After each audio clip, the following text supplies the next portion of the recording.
Hi, my name is Nigel Harrison, and thanks for your interest in my new torn and restored card effect, Resurrxion.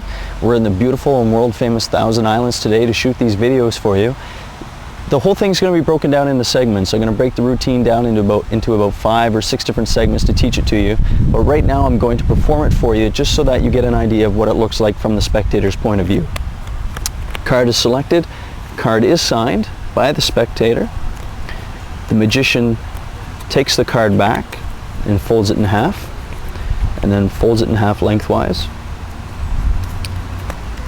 This gives the card some nice creases and makes tearing that much easier. You want to make sure that the card is nicely creased and folded. Then you'll see why later on. Complete the tear, 2 halves. Place them together. Fold the card in half, crease it, open up, and then those 2 halves are torn in half. And that will of course give you 4 pieces. There's 1, 2, 3, and 4.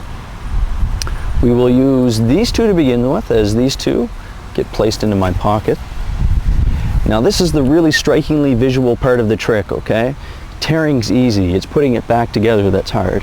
Each piece is separate, obviously. You can show each piece very fairly front and back.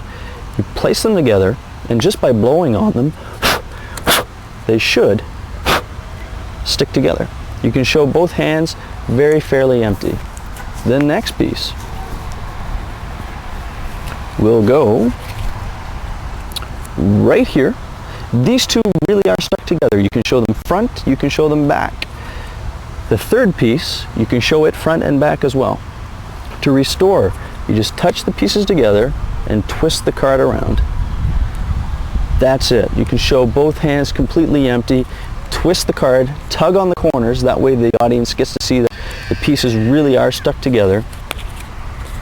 The fourth and final piece will go, obviously, right here, and you can show it front and back as well. Back, front. To restore, slide it in and twist the card around, and that should stick that 4th piece right in there. Show both hands completely empty. To finish, you fold the card in half, rip it down the middle, and give the pieces back to the spectator as a souvenir. If you're using 2 spectators, maybe one person chose the card, the other person signed the card, give them each a piece of the card to take home as souvenirs. That's the effect. I'll now go on to teach you all the different stages of the effect.